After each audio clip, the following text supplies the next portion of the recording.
सो hi everyone, price action series की ये 9th video है और इसमें हम सपोर्ट रेजिस्टेंस को डिस्कस करेंगे कि सपोर्ट रेजिस्टेंस को हमने कैसे ट्रेड कर सकते हैं।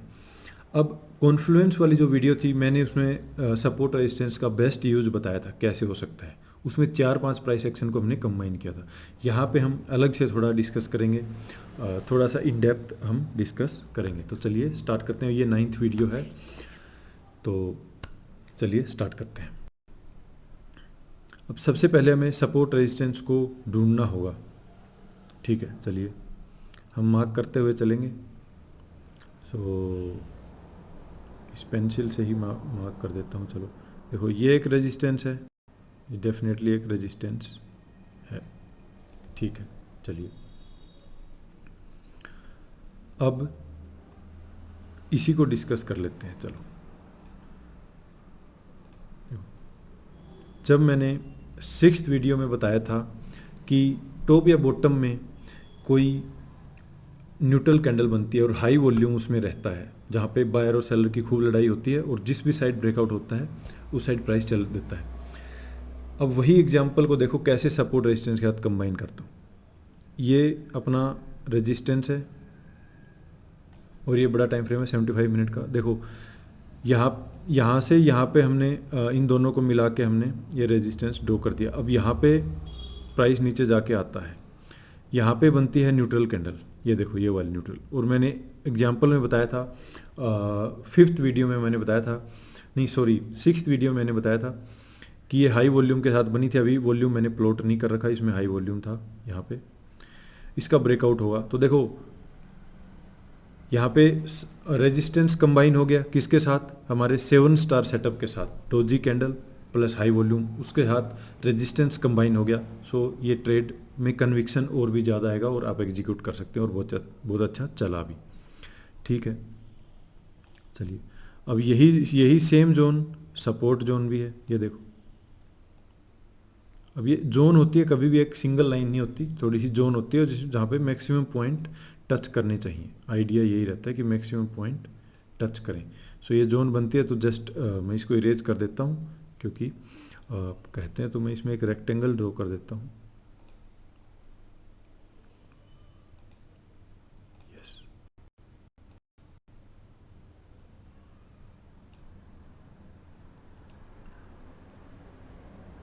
यस।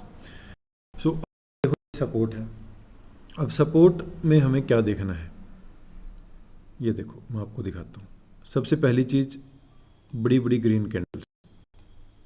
ठीक है, यहाँ पे एक रेड कैंडल बनी है, अदरवाइज ये देखो कितना अच्छा है, ये देखो कितना अच्छा है। तो अगर आप ध्यान से प्राइस को यहाँ पे ऑब्जर्व करेंगे, बड़ी बड़ी रेड कैंडल्स बन रही है, मतलब एक्यूमुलेशन हो रहा है। क्योंकि बड़ी रेड कैंडल कब बनेगी, तब बाइंग काफ़ी ज़्यादा अच्छी हुई हो तब बनेगी। सो इससे एक आइडिया लगा सकते हैं आप। और फाइनली देखो, ये इस टाइप की कैंडल स्टॉप लॉस हंट करने के लिए ली जाती हैं। सो इस टाइप की अगर एक दो कैंडल नीचे की ओर आ जाती हैं तो उसके बाद ऑपरेटर का काम हो जाता है कि प्राइस को नीचे ले जाके स्टॉप लॉस हंट कर लिए गए हैं। और उसके बाद इस टाइप का कोई प्राइस एक्शन आपको दिख जाता है, उसके बाद अगर कोई बड़ी कैंडल दिखती है तो आप बाई कर सकते हो। सो सपोर्ट रेजिस्टेंस को डायरेक्टली बिल्कुल ट्रेड नहीं किया जा सकता, क्योंकि वो एक जोन होती है, वहाँ पे प्राइस काफ़ी देर तक रह सकता है।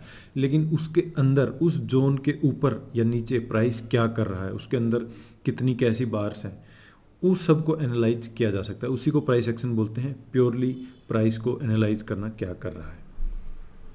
ठीक है, चलिए और एग्जांपल्स देखते हैं अपन।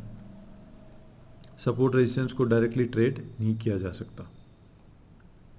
ठीक है, इसको मैं थोड़ा छोटा कर देता हूँ ताकि हम अच्छे से सपोर्ट रेजिस्टेंस को मार्क कर सकें। तो ये देखो, ये जो सपोर्ट रेजिस्टेंस हमने ड्रॉ किया था, ये पहले से चला हुआ आ रहा था, हमने कोई नया ड्रॉ नहीं किया था। सो ये भी एक बहुत अच्छी बात है कि प्राइस यहाँ पे रिएक्ट करता है। देखो, रेजिस्टेंस यहाँ पे ब्रेकआउट हुआ, प्राइस ऊपर गया, सपोर्ट लिया। अब ये रेजिस्टेंस था, सपोर्ट बन गया। ठीक है, प्राइस ऊपर गया।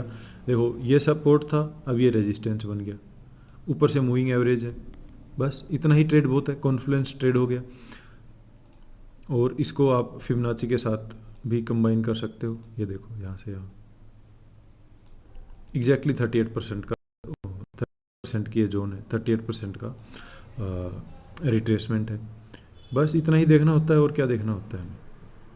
देखो पहले ही आपने ये मार्क करके रख दिया, आपको एग्जैक्टली करना क्या है, जैसे ही दो ऐसे रेजिस्टेंस या सपोर्ट दे मार्क करके रख दो, अब उनमें प्राइस आएगा। देखो यहाँ पे आया, सपोर्ट किया, काम कर रहा है, ठीक है, प्राइस ऊपर गया, अब इसको भी मार्क करके रख देना है। 2 बार प्राइस यहाँ पे घूमा है, तीसरी बार भी प्राइस इधर आके रिएक्ट कर रहा है, ठीक है।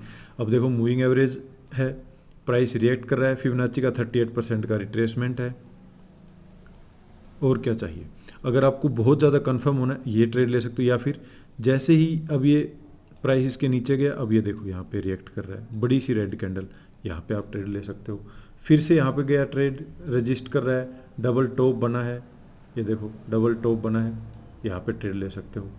सो सपोर्ट रेजिस्टेंस को आप इंडिविजुअली ट्रेड नहीं कर सकते, क्योंकि वो पूरी एक जोन है, वहाँ पे प्राइस काफ़ी देर रुकता है। उसको एज ए रेफरेंस यूज कर सकते हो, कि जैसे कि प्राइस यहाँ आया, सपोर्ट ले लिया, या फिर यहाँ आया, उसने रेजिस्टेंस ले लिया। अब रेजिस्टेंस के बाद आपका सेटअप कंफर्म हो गया कि रेजिस्टेंस ले रहा है, तब देखो सेटअप क्या बन रहा है और उसको एग्जीक्यूट करो। सो सपोर्ट रेजिस्टेंस को डायरेक्टली ट्रेड करना बहुत मुश्किल है। सो जस्ट बहुत सारे पॉइंट्स मैंने बताए, आई होप कि ये आपको समझ में आए होंगे। ये देखो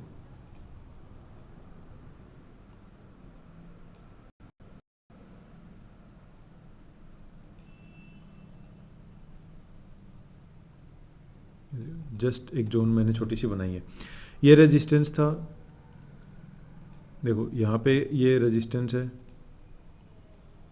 यहाँ पे रेजिस्टेंस है, अब यहाँ पे सपोर्ट बन गया। प्राइस अपवर्ड डायरेक्शन में ही है, कोई डाउट ही नहीं है। और देखो ये ट्रेंड लाइन भी अपने आप ही कंबाइन होगी, चलो कर ही लेते हैं। ये देखो, ये देखो ट्रेंड लाइन, एकदम ट्रेंड लाइन भी कंबाइन होगी। और आपको क्या करना है, कुछ नहीं करना, ट्रेंड लाइन है, ब्रेकआउट हो चुका है, वापस रिट्रेसमेंट पे आया है, अच्छी सी कैंडल दिखी, एंट्री लो, और प्राइस काफ़ी अच्छी मूवमेंट मिली। बस सपोर्ट रेजिस्टेंस यही है, और ये रियल में काम करता भी है सपोर्ट रेजिस्टेंस। बस आपको जस्ट पहचानना है और कुछ नहीं करना। अब ये देखो, अगर मैं इस जोन को मार्क करता हूँ, ये देखो प्राइस इसके ऊपर गया, अच्छी कैंडल से ब्रेकआउट। तो आपको ब्रेकआउट का हमेशा ध्यान रखना है कि अच्छी कैंडल से होना चाहिए, ये किसी भी ब्रेकआउट का एक अच्छी पहचान है। सॉरी, ये देखो अच्छी कैंडल से ब्रेकआउट हुआ, उसके बाद प्राइस देखो रिट्रेस किया, थोड़ा रिट्रेस किया, उसके बाद ऊपर गया, तो यहाँ पे आपको इस सो आई होप कि काफ़ी सारे पॉइंट्स सपोर्ट रेजिस्टेंस के बारे में मैंने बताए। वीडियो बहुत ज़्यादा लंबी हो जाएगी, अदरवाइज़ तो जितने एग्जांपल देखेंगे कुछ ना कुछ नया निकलता रहेगा। सो कुछ बेसिक चीज़ें जो मैंने बताई, अगर आप उनका भी ध्यान रखते हैं और फाइनली एक कॉन्फ्लुएंस ट्रेड करते हैं, तो सबसे बेस्ट प्राइस एक्शन होता है। सो जो कि मैंने 5th वीडियो में बताया था कॉन्फ्लुएंस के बारे में, तो वो वीडियो मस्ट है हर किसी के लिए टेक्निकल एनालिसिस को जो फॉलो करता है। सो 9 वीडियो पूरी हो चुके हैं इस सीरीज़ में, और लास्ट वीडियो है जो हम कैंडलस्टिक पैटर्न पे डिस्कस करेंगे, बुलिश एनगल्फिंग और बियरिश एनगल्फिंग के बारे में बात करेंगे।